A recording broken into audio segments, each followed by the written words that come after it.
Hey bro, you natty or not? Cy here, and today we're asking the question, are top-level CrossFit athletes using performance-enhancing drugs to get their results? What do you think? The first thing I want to say is that I do understand that there are a lot of people who are just gifted genetically and who really put in a lot of hard work and effort, and they might be natural. The things that I'm about to say and the people I'm about to talk about right now, I'm not saying that, yes, I know for a fact that these people are using performance-enhancing drugs, but I'm excited about this subject, and the reason I'm excited is because I consider myself an athlete. Even though I might not be an elite athlete, I do put in work and try to get the best results I can. And the thing that I care about is what can I do and how far can I go naturally. So I'm looking at other people and I'm seeing what they're doing, and I'm always wondering, are they doing this naturally or are they doing something to help them? For example, I'm even asking, is somebody taking creatine? Because I personally don't do it, although I think there's no problem with it. And another thing I would say is, I don't care if somebody's using steroids at all. I mean, if somebody wants to use any kind of performance-enhancing drug, I am perfectly fine with that. I don't have any problem with it. I don't look at them as a lesser human being for doing it. The only thing that I'm thinking is can I get the results that they're getting? And so that's why I become very suspicious of somebody if you ask them, are they on steroids? And their answer is something along the lines of, bro, you don't even understand. If you don't even put the work in, steroids wouldn't make a difference at all. Just because you're jealous, because you can't get the results that I got, doesn't mean that I'm on something, man. The reality is steroids don't do shit for you if you don't put in the work and learn how to suffer. That's the sport of CrossFit. Doesn't matter how strong you are, doesn't matter how good at gymnastics you are, you need to put in the work. So people want to say steroids, and the reality is you can take all the juice in the world and fucking suck. So just look at me. For me, an answer like that is very suspect, and it makes me think, yeah, maybe this person is using performance-enhancing drugs. And the reason I say that is because if somebody came to me and they said, are you on steroids, bro? My answer would be like, no, man, but thank you for the compliment, because it is a compliment, right? If somebody thinks that. And then I'd go further. I'd say, not only am I not on steroids, I pride myself on being natural so much that I try not to use protein powder, and I never have used creatine, for example, ever, not even on accident. This would be kind of my answer. I wouldn't be offended. So when it comes to CrossFit, one of the things that I am aware of is that it does have a profound effect on people who practice it, and especially people who do it at an intensity and do it the way that CrossFit was meant to be done. What I used to think is that all the elite CrossFitters are on steroids or some kind of performance enhancing drug. And now I look and I say,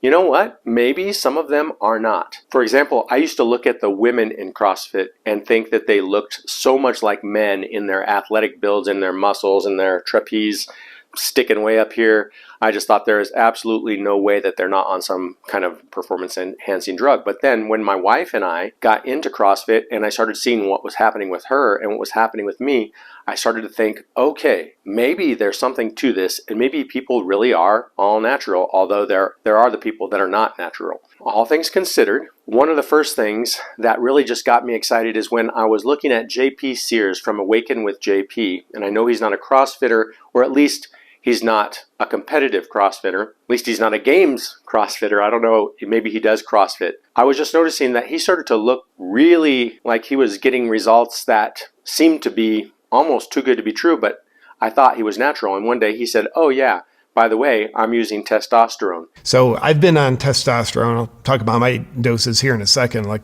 I've never hit it. I'm actually proud to talk about it and love to encourage people to check out their own path of what would be best for them. And when I heard that, I was like, oh, wow, that is so cool that he told this, because now I know I won't be able to expect certain results, like maybe the results he's getting, unless I do something like that. And then Andrew Hiller, who, if you're familiar with CrossFit, you're probably familiar with him, but a CrossFitter and a coach, and the Batman of CrossFit, I guess, keeping things real in CrossFit, he acknowledged that he is on steroids recently in the form of TRT, testosterone replacement therapy. And remember, I didn't put my scores into the leaderboard because I'm on steroids. When he said that, I was just so happy to hear, because I realized, wow, this guy's doing so good, and there's a reason why, beyond the fact that he really puts the work in. I just want to take a look at a couple of clips here of Phil Toons, what he said, and then what seems to be the case. And Andrew Hiller was investigating this. But the bottom line is he was taking this supplement pharmaceutical that was supposed to help him with his hair, which we're going to see in a second, and it had a specific compound in it. And he was told by CrossFit that it appeared that he was using performance enhancing drugs, and there were 2 different ones that showed up. So he claimed that it was this hair product or pharmaceutical that he was on that was making it appear that he was using something else. However, it turns out that if that was the case, they wouldn't show up as much if he was taking this hair product. So that being said, it's very suspect. So let's go ahead and take a look at that clip. And it's been shown in various research studies that the use of finasteride in combination with nandrolone will lead to false negative tests. So that's the big thing right there.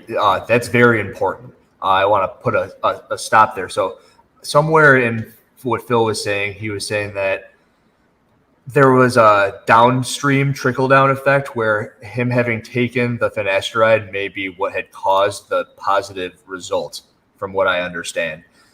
And from what you're telling me, finasteride is being used to possibly mask the agent that he tested positive for. Yes?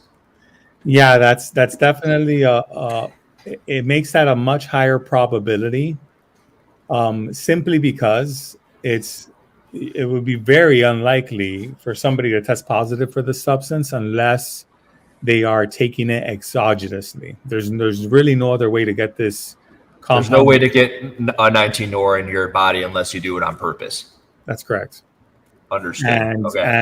And the fact that somebody may be taking finasteride for hair loss is very common.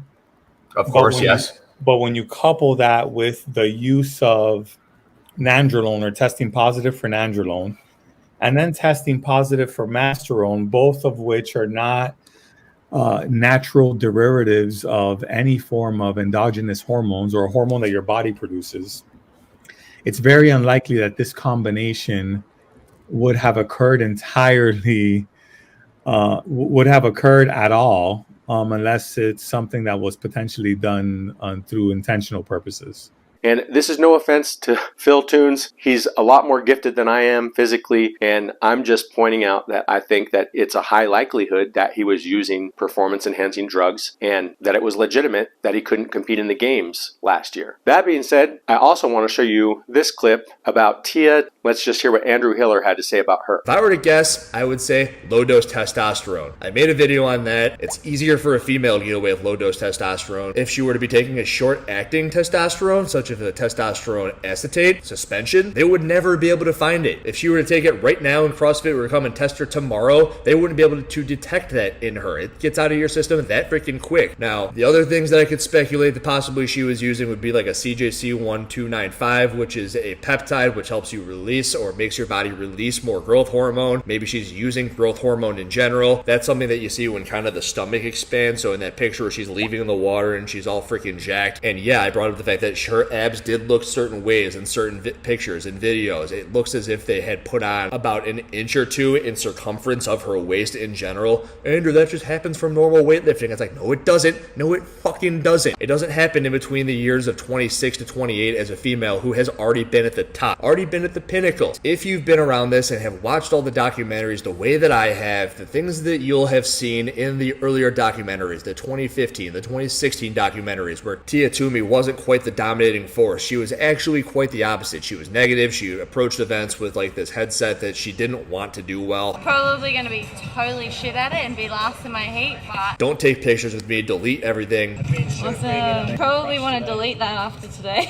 This bitch is not worth my photo. What you're going to see in the years in which she starts to become more dominant and more victorious are the dominant traits. Anything outside, I'm like, yes, these are my points, you know? The programming is too easy. If I don't like an event, it's either because I think it was too easy. We did this to make it easier for other people. And that makes me mad, those sort of statements. From the things that I've heard from people who don't know what the fuck they're talking about, they say, oh, it was all about their headspace. Like, because she changed her mindset, it allowed her to become the fittest on earth. That was the only missing piece. You turn the key and all of a sudden, boom, 6 consecutive CrossFit Games titles. Like, yeah? You think so? Uh-huh. How many people do you know who have been using performance enhancing drugs and testosterone in particular? I know upwards of 30 people who have done it. And every single person that uses those substances, I see a distinct change when they're using and not using those things. You know what the change looks like? Optimism, These are my points, you know. drive, perseverance, aggression, dominance. It exudes from them. It's almost uncanny that you even know that person as someone who they were before and then they are in the instance in which they're using whatever it is they're using. Generally a testosterone. It's all my opinion, of course. She is the 6 times CrossFit Games champion. But if you were to put a gun to my head and say, hey, do you think Tia Toomey's ever used something to increase her performance? I would say, yeah.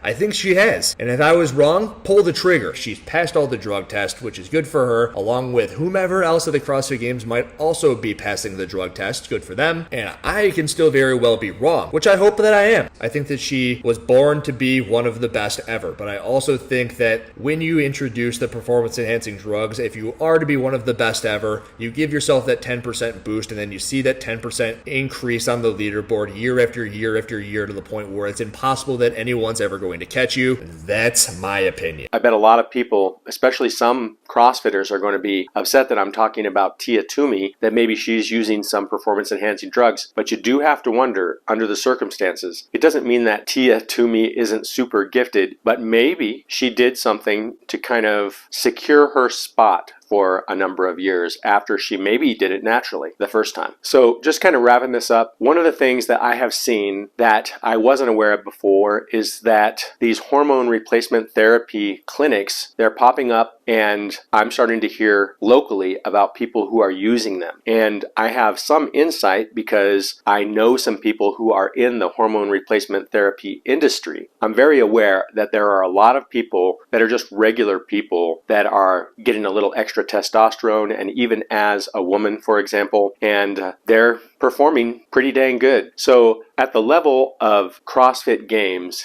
it's hard for me to imagine that there aren't people that are taking advantage of whatever kind of thing that they might be able to get away with. And that being said, I want to know what you think. The only reason I care is I want to know what's possible for me, and I want to be able to see what I can do naturally. That's why I like to know what's going on in the elite space for these CrossFit athletes and other athletes. But what do you think? How many are natural? What percentage are natural? What percentage are taking something to kind of help themselves or give themselves a boost? Please share in the comments. And if you like this video, please give me a thumbs up and subscribe to the channel. Share this video, and I'll look forward to seeing you in the next video. Thank you so much for watching.